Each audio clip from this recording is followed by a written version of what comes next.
Hello, my name is Pam Ingram, and I'm a dietitian with the Lifestyle Center, and today I will be talking about nutrition and cancer prevention.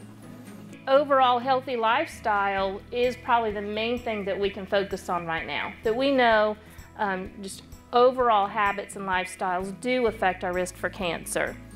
Problem is, it's very hard to maintain a healthy lifestyle these days, and I think it really has gotten harder over time. To be healthy and maintain that healthy lifestyle. All of these things play a role in our portions and how much we eat. We also tend to rely more on convenient foods, foods out of cans and boxes, foods that are already prepared, that all we have to do is stick in the microwave, or we go through a drive-through. And that gets us to, most of those foods are going to be higher in calories, higher in things we don't need, and lowering a lot of the things we do need that are going to protect us against things like cancer. Also, there's less activity and exercise built into our day-to-day lives. The American Cancer Society, though, has established some basic guidelines that will help reduce the risk of cancer and protect us against many kinds of cancers. So they really narrow it down to 4 main things, and these are very big guidelines here. First one says to just maintain a healthy weight throughout life, okay? And that is that we want to get to a healthy weight and stay there. Okay? We want to avoid a lot of up and down dieting and weight cycling. Adopt a physically active lifestyle, work to build up activity whenever and wherever we can. Healthy overall diet, emphasizing plant sources, okay? So, and then alcohol. It's okay to drink some alcohol in moderation, of course. We want to limit that altogether. So we're going to look at these things one by one in a little bit more detail as we go, and how can we practically overcome some of those obstacles, and how can we work on achieving these guidelines. There's no easy way to work on a healthy weight. Overweight and obesity contribute to up to about 20% of cancers and cancer-related deaths. So that is very significant, that up to 1 in 5 deaths could be prevented from keeping at a healthy weight. Okay? And some specific kinds of cancers, we've narrowed it down to breast cancer, colon, uterine cancer, esophageal cancer, kidney, and then some others as well, pancreas and some others that might be related to weight. Even the Hodgkin's lymphoma there. So again, these are a little less certain, but there can be some relation to weight as well. Basically, it comes down to balance calories that you take in versus the calories that your body is using up in a day. That's what it really comes down to. So the healthy weight, physical activity, they go hand in hand pretty much. Also, we need to limit the calories we take in to control, first of all, the high-calorie foods that we might be taking in. The sugar in foods, the fat in foods, that's where a lot of those calories tend to hide. You can eat lots of vegetables, lots of fruits, and feel really full because you can have so much volume of food and still keep your calories low. Okay? Fiber in food is another thing that's very filling. Foods that are high in fiber, not just the vegetables and fruits, but whole grain kinds of foods, beans, even nuts. Nuts I wouldn't say would be a low-calorie food, but those foods that have more fiber are going to be more filling and keep you satisfied longer, and help control hunger and appetite better, and control weight. So then controlling food portions would be another way we need to really work on controlling calories. Half our plate should be made up of vegetables, or maybe vegetables and some fruit. The other half should be divided between a protein, which might be a meat or other type of a protein food, and then some grain. So bread, rice, pasta, something like that. Okay? So traditionally, we've had things like divided plates. So instead of putting the meat in that big section, we want to switch it off and put in one of the smaller sections, okay? Put a grain, rice or something in another small section, and then what do we put in the big section? Right. Also talks about avoiding excessive fat and sugar and sodium in foods. Sodium doesn't have a lot of calories, so it's not going to contribute to weight gain in that sense, but it can affect fluid weight. And countries where there's really very large amounts of sodium taken in, there seems to be higher incidence of things like stomach cancer, other digestive kinds of cancers. So there is a good reason to limit the sodium as well, beyond just weight control. The last point on here says to avoid unconscious eating and emotional eating, and that's another big point to all of this and probably the most difficult to overcome. Unconsciously, we look for enjoyment from our foods. I think we're programmed that way, that we want to be able to enjoy our foods. And when we're rushed like that, we don't get that enjoyment from our food. So consequently, we're still looking for more food. So if we can work to really plan in some more planned meal times where we do have a little bit more time, not so rushed, maybe eat with the family together at a table without other distractions going on, that really is going to help a lot in getting the enjoyment out of the food and keeping us from overeating too. It really does help. If we do use these smaller plates, we will end up eating less. You know, you try to put a standard portion, a half a cup of something on a big plate, it's going to get lost a lot easier. It's going to look sad. So going to smaller plates and bowls and things, even glasses for our drinks, can help quite a bit with that as well. So physically active lifestyle can be our planned exercise. The goal would be about 30 minutes, 5 days a week or more of moderate to vigorously active exercise. Okay. So nice brisk walk for at least 30 minutes or more, or other activities.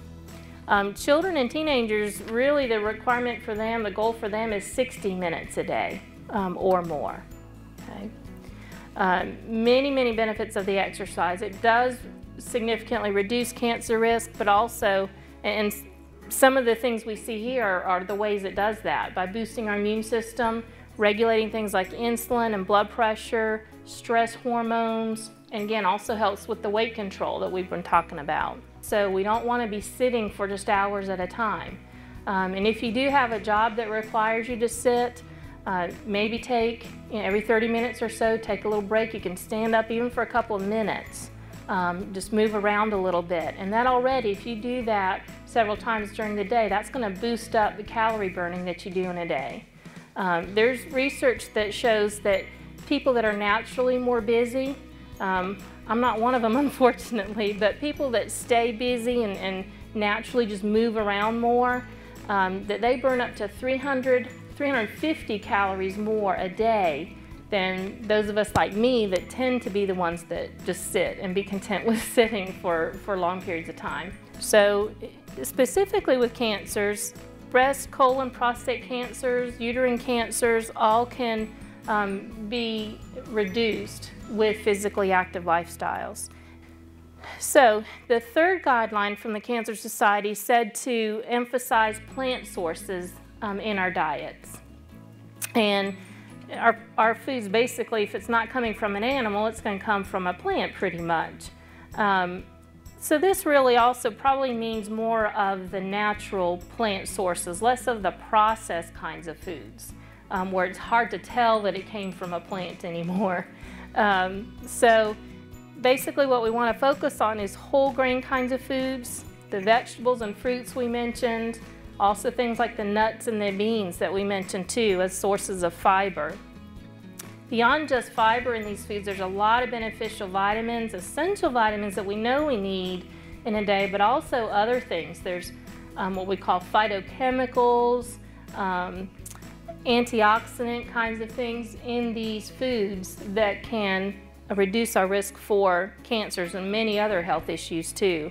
So some of those you see listed there: carotenoids, flavonoids, sterols, can't even pronounce all of them on there, but a lot of these substances in these foods provide us benefit. Again, we mentioned these foods are very low in calories, so that alone is a great reason. to increase those in our diets.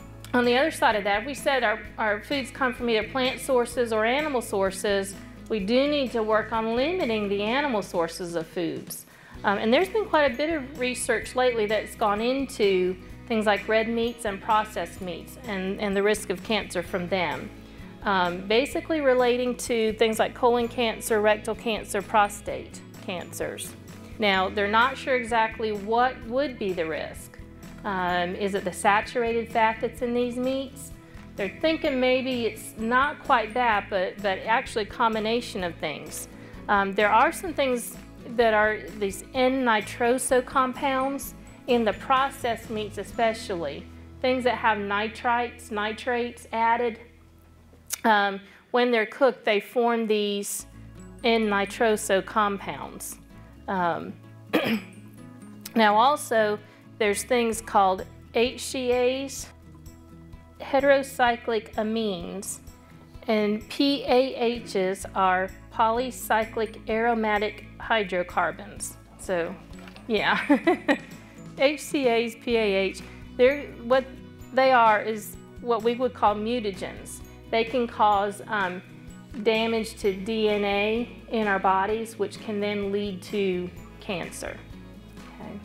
So they damage DNA, basically, is what mutagens do. When we cook the meats at high temperatures, like we grill them, charcoal grilling, right? We're heading into grilling season, but when we grill these meats, cook them at high temperatures like that, these compounds form, and then when we and maybe even when we combine it with the heme iron, the kind of iron that's in that meat, that can be particularly damaging to the DNA and lead to increased risk for cancer. Okay. So, again, this is theories now, and they're feeling pretty good about saying that these do pose a risk.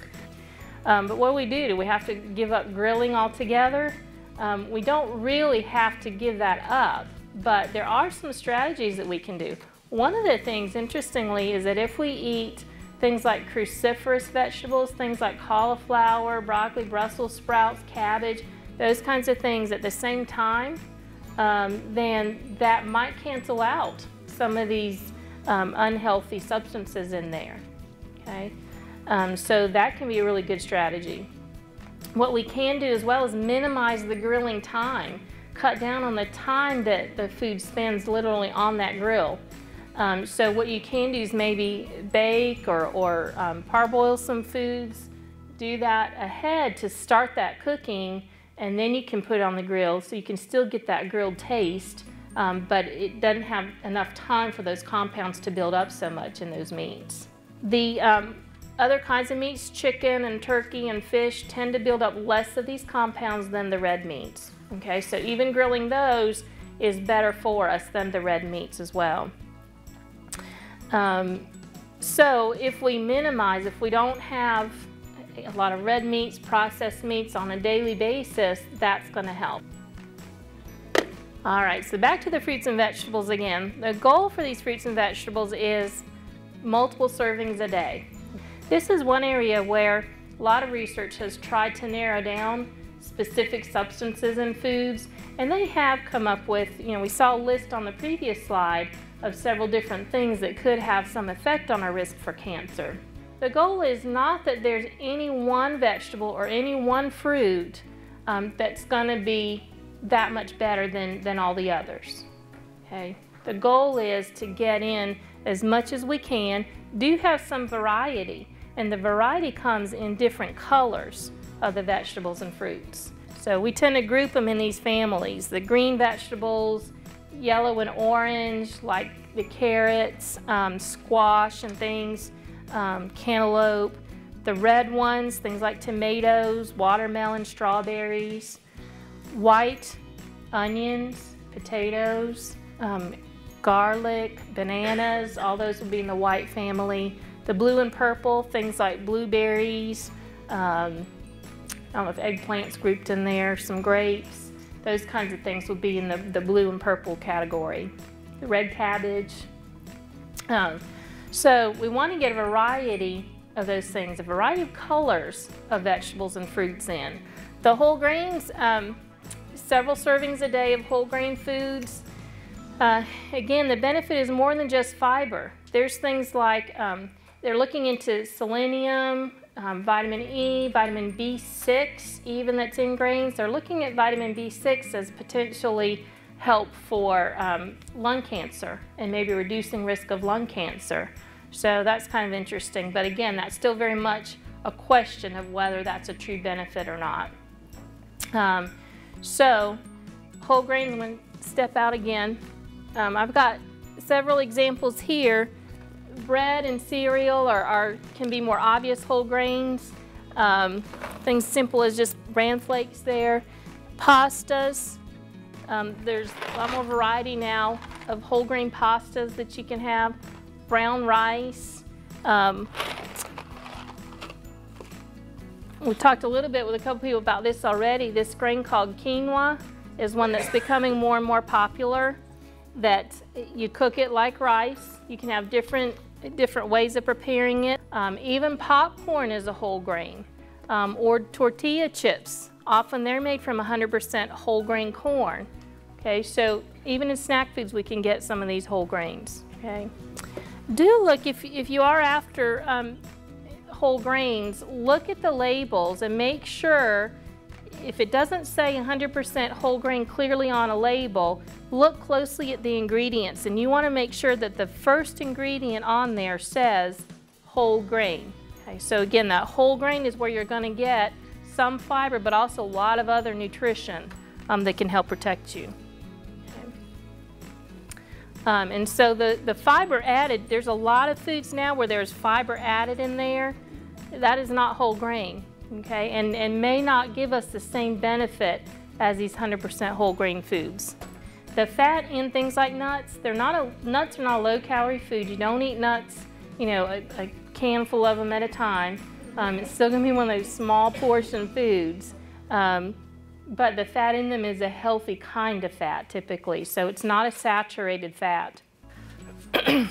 So the alcohol guidelines, briefly for the alcohol, would be again, just moderation with that.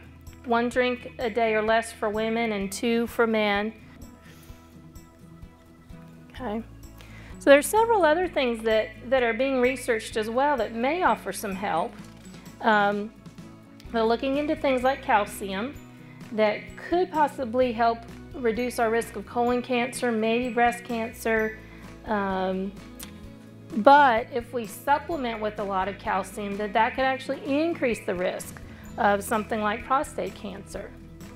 Other things, there's a lot of food additives that get researched. Again, with the exception of those nitrites in the processed meats, most of the additives, preservatives in our foods have been tested. They do get tested quite a bit before they're approved, and most show no risk at all for cancers. Organic foods is one that's becoming popular now, so we can avoid a lot of the preservatives and additives and things, pesticides that foods might be used when they're grown. And that's really a big question of whether the organic foods really help prevent cancer or not. It is smart, the guideline, the Cancer Society does recommend that we do wash our fruits and vegetables before eating, just in case for pesticides, but also even probably more so for other contaminants, E. coli and different things that can show up in our foods. Again, narrowing down those guidelines that we keep to a healthy weight, stay active or get active, do a lot of plant-based foods and less processed foods, less animal foods. Watch out for the grilling on the meats and things, and then get a variety of these foods as well. But all the different things that she said about different products, what the nutritional benefits are of them, you know, the portion sizes that you need to eat and everything is excellent information for anybody. The information is communicated in a way that definitely reaches the audience, and I come to see what's new, and keep up to date, because I am retired. I really respect the outreach into the community that Alamance Regional does, and that they very much are interested in providing people with the information that will help them to take responsibility for their health.